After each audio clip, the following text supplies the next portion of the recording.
Atenção, radialistas de todo o Brasil. É hora de noticiar os fatos que ajudam a construir um novo país.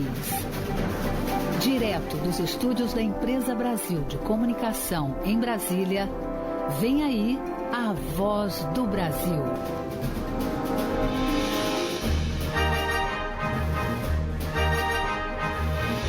Em Brasília, 19 horas.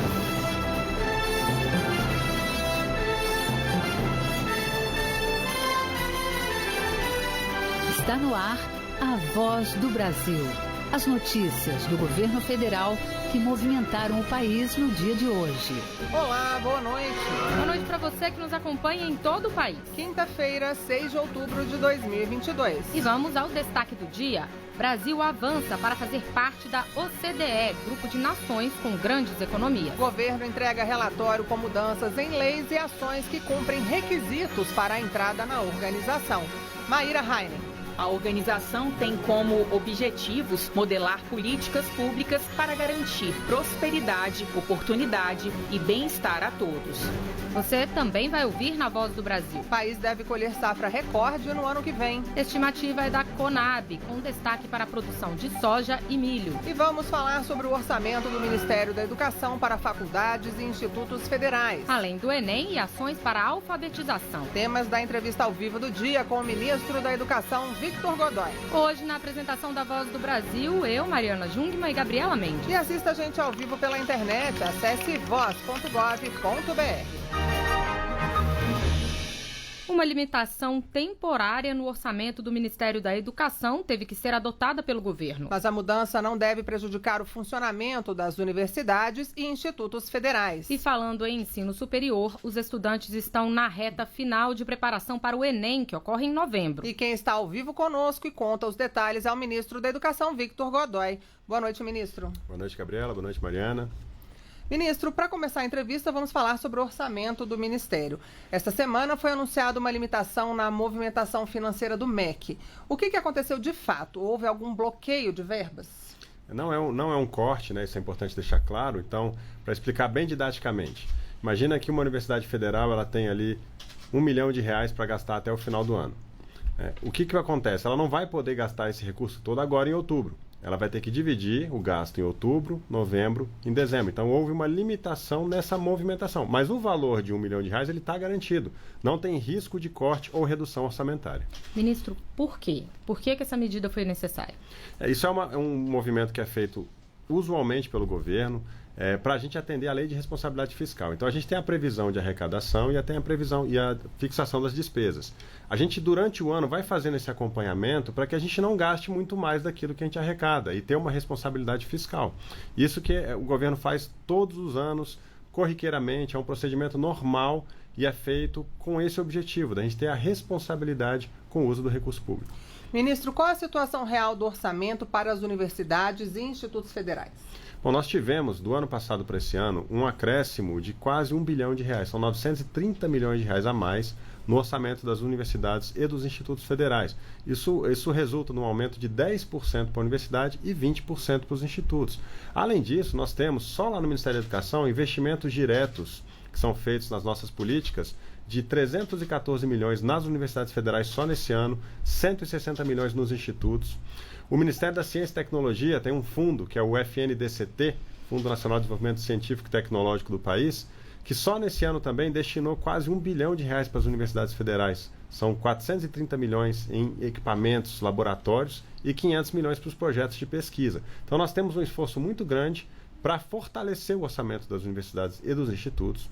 E aqueles casos em que, eventualmente, esse limite, né, que foi colocado de gasto, de empenho, uma universidade tem uma situação concreta em que precise ultrapassar esse limite, pode procurar o Ministério da Educação, nós vamos receber o reitor, conversar com ele, entender a situação e buscar resolver isso junto com o Ministério da Economia.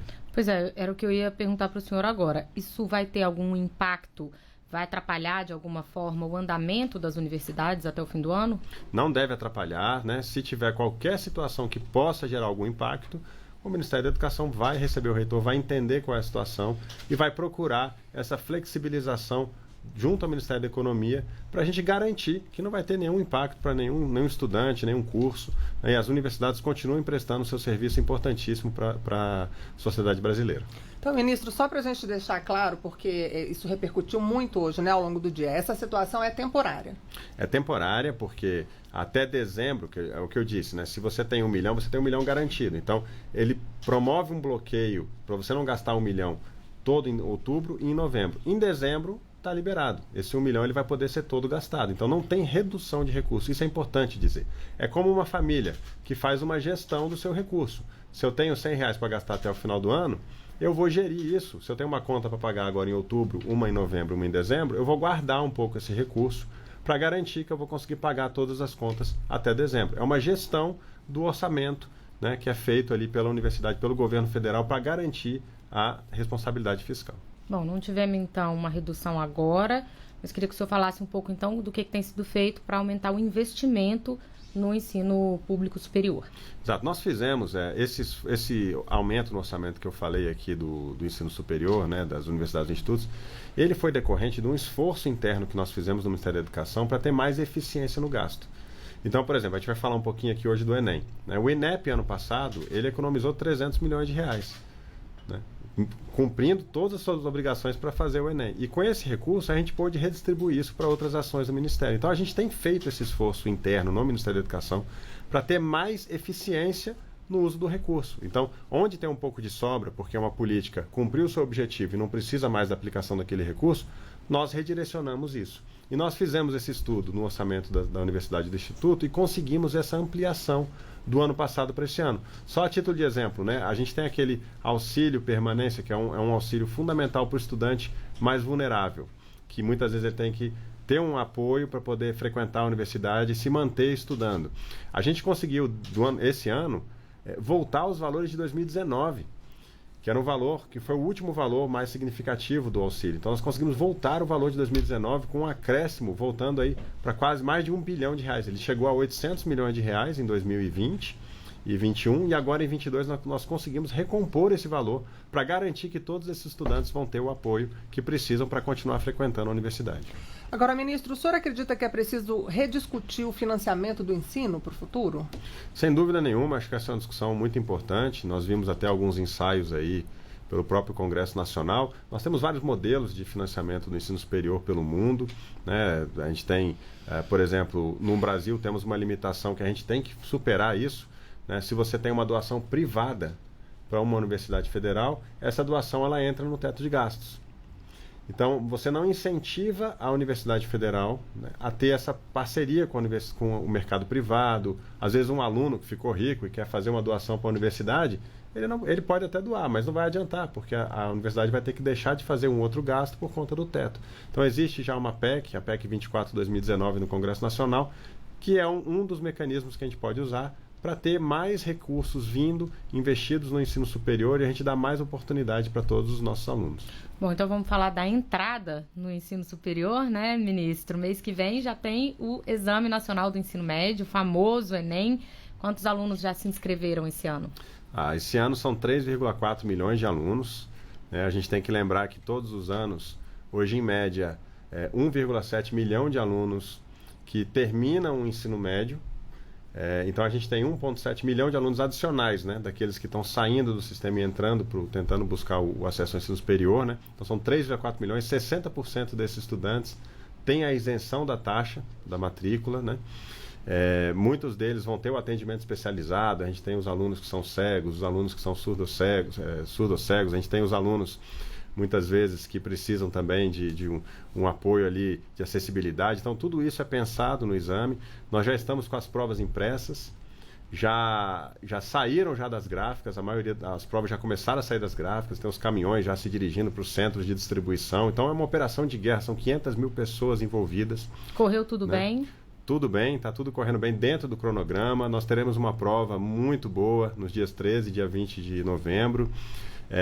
O aluno ele tem que levar a caneta transparente, lembrar de levar a caneta transparente, lembrar de chegar com antecedência, né? Todos os anos nós vemos alunos, às vezes, chegando ali em cima da hora, então cheguem com antecedência.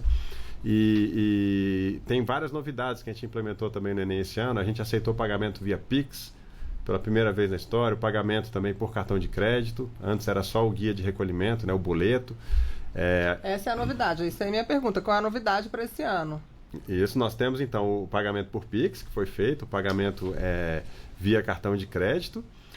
Nós tivemos também o documento digital, agora ele também é aceito. E aqui é importante lembrar, o aluno ele não pode levar a captura de tela.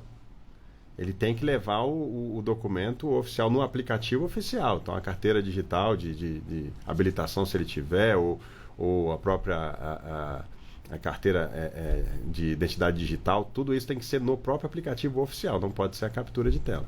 Ministro, então, só para a gente, antes da gente mudar aí de tema, eu queria que o senhor lembrasse, então, quais são os dias de prova e quais são os cuidados que os alunos devem ter no dia da prova para não ter nenhum problema. Tá bom, então vamos lá.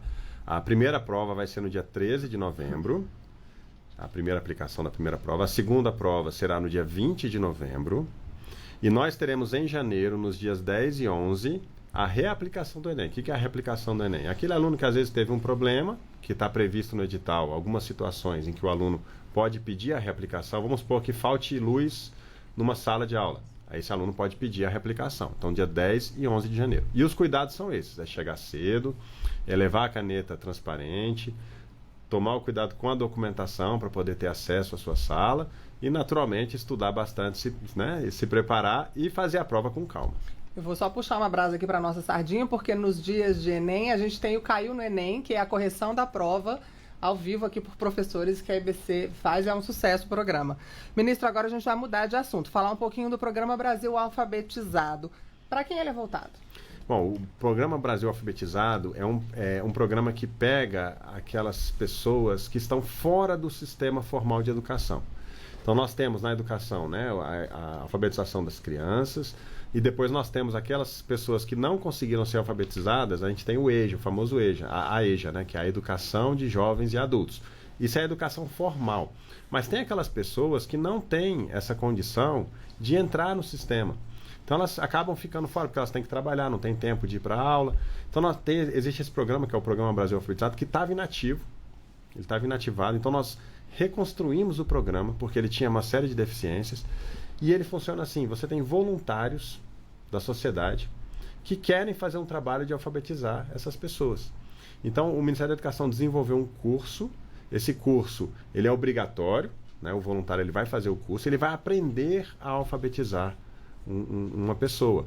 Esse curso ele tem uma abordagem prática e baseada em evidências científicas. Então, é um curso que tem uma efetividade muito grande e a gente vai conseguir com isso, a gente oferece uma bolsa para o voluntário, ele recebe R$ 1.100 e ele vai fazer esse trabalho recuperando essas pessoas que acabaram não tendo oportunidade de serem alfabetizadas. Mas, ministro, como é que faz para chegar nessas pessoas, para acessar essas pessoas que, como o senhor disse, estão fora, não tem condição de entrar no sistema, né? Então, é feita uma divulgação, né, do programa, é feita uma divulgação na localidade, tem toda uma estrutura para se alcançar essas pessoas, né?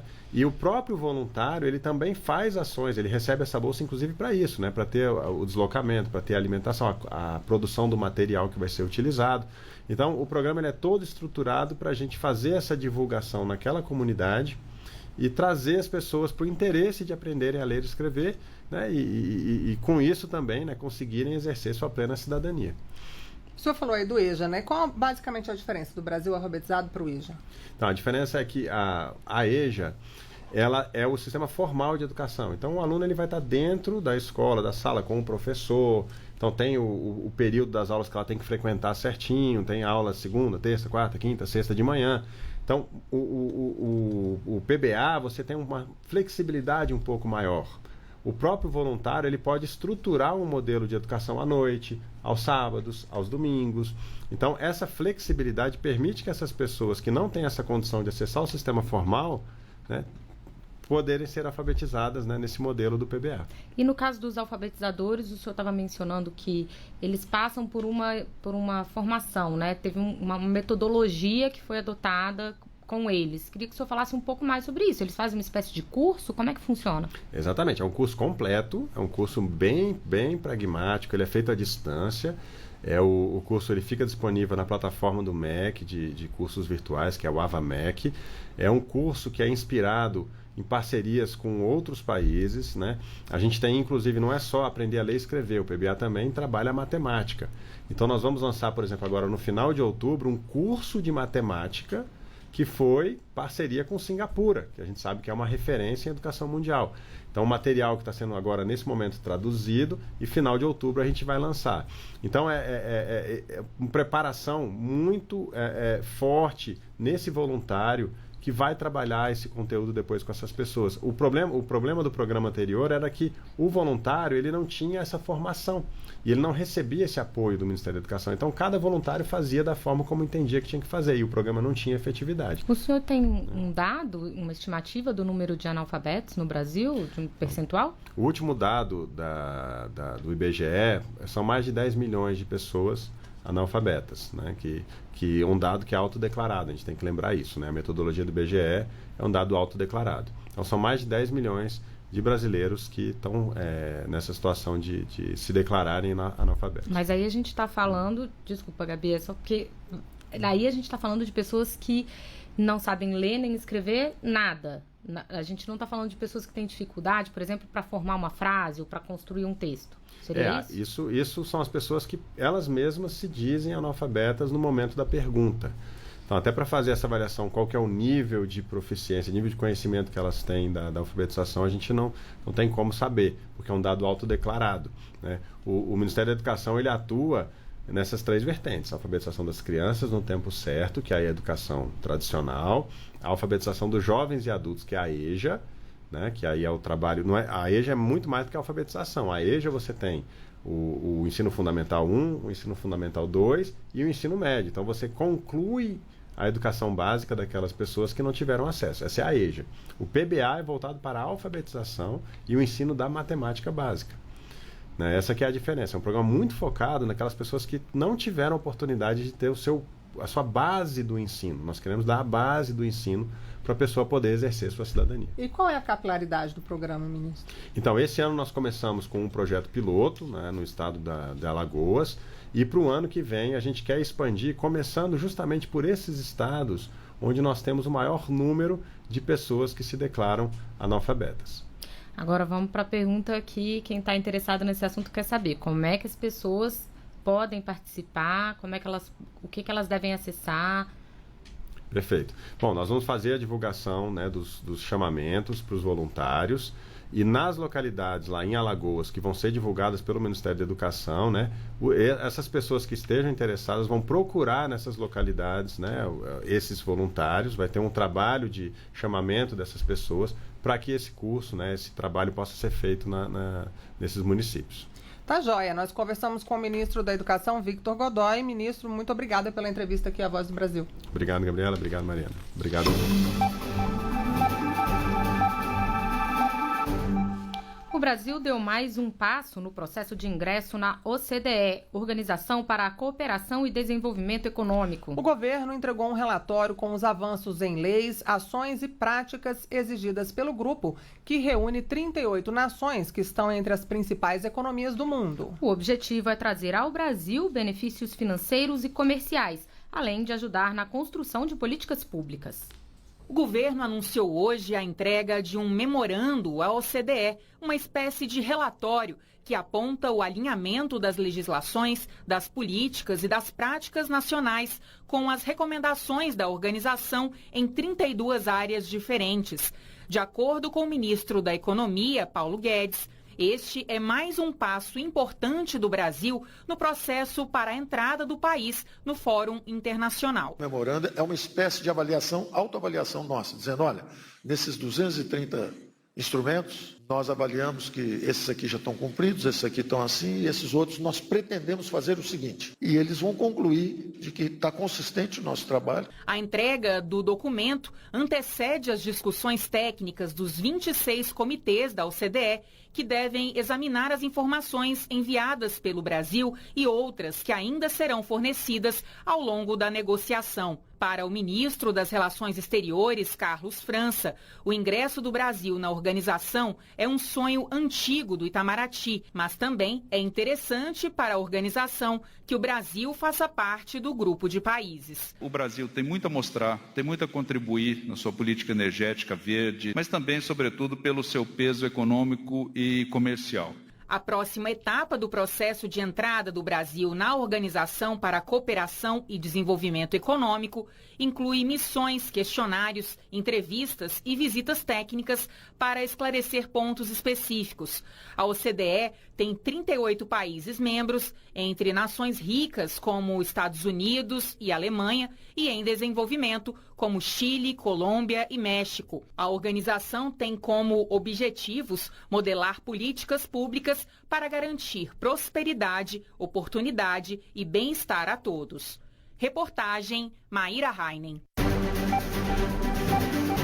Os agricultores brasileiros devem colher uma safra recorde de grãos no ano que vem. É o que aponta a Conab, a Companhia Nacional de Abastecimento, que divulgou hoje a primeira estimativa para a safra 2022-2023. A previsão é que sejam colhidas mais de 312 milhões de toneladas. O volume supera em mais de 41 milhões de toneladas o recorde obtido na última safra. De acordo com o presidente da Conab, Guilherme Ribeiro, a produção maior acompanha o aumento da área de plantio.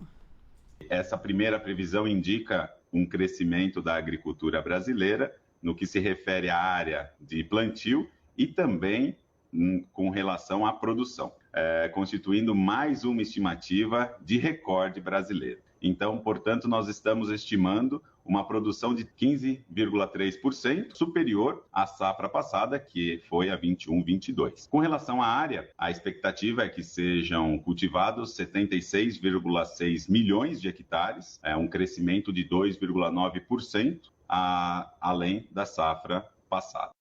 Mais uma vez, milho e soja devem ser os destaques. Juntas, as duas culturas devem render quase 280 milhões de toneladas. Já o IBGE divulgou hoje mais uma estimativa de produção de cereais, leguminosas e oleaginosas ainda para a safra deste ano. A previsão é que este ano a safra seja de quase 262 milhões de toneladas. 3,5% maior que no ano passado. Arroz, milho e soja devem representar mais de 90% da produção e mais de 87% da área produzida. O levantamento do IBGE leva em conta o ano de janeiro a dezembro. Já o da Conab traz um panorama do início do ciclo de produção a partir do mês de outubro. Ao todo, são 12 levantamentos mensais, com o último encerrando o ano safra, no mês de setembro.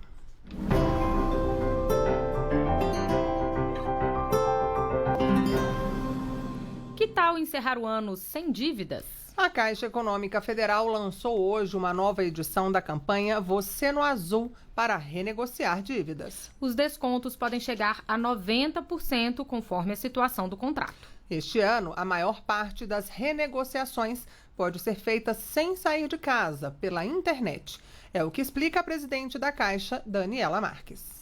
Nessa rodada do Você no Azul, 70% das dívidas poderão ser renegociadas de forma digital, através do aplicativo do Caixa Tem. Você pode acessar o aplicativo e tentar renegociar em qualquer modalidade, principalmente cartão de crédito. Nosso objetivo é que sejam renegociados até R$1 bilhão em dívidas em atraso, e é uma solução que a Caixa está apresentando para quem está endividado. A gente quer ser uma solução para que a pessoa recomece, também queremos ser uma solução para quem quer empreender e também queremos ter soluções para apoiar quem quer crescer. Ainda é possível solicitar as simulações de pagamento por meio dos canais de atendimento da Caixa no Facebook e no Twitter. Lotéricas de todo o Brasil também estão autorizadas a conceder a renegociação. Mais informações pela página do banco na internet em caixa.gov.br/Você no Azul, tudo junto. Vou repetir. caixa.gov.br/Você no Azul, tudo junto. O Brasil recebeu as primeiras vacinas contra a varíola dos macacos. O lote, com quase 10 mil doses, vai ser usado para a realização de estudos. O objetivo é avaliar a efetividade e segurança da vacina contra a varíola dos macacos entre os brasileiros e, assim, orientar a decisão dos gestores. A população-alvo do estudo vai ser formada por pessoas mais afetadas e com maior risco para a doença, como as que tiveram contato prolongado com o caso confirmado e quem está em tratamento com antirretroviral para HIV. Profissionais de saúde não estão incluídos como grupo prioritário para a aplicação da vacina. Ao todo, o Ministério da Saúde comprou 50 mil doses. Os próximos lotes devem ser entregues até o final do ano. E essas foram as notícias do governo federal. Uma realização da Secretaria Especial de Comunicação Social do Ministério das Comunicações. Com produção da empresa Brasil de Comunicação. Fique agora com as notícias do Poder Judiciário e do Congresso Nacional. Boa noite. Boa noite para você. Até amanhã.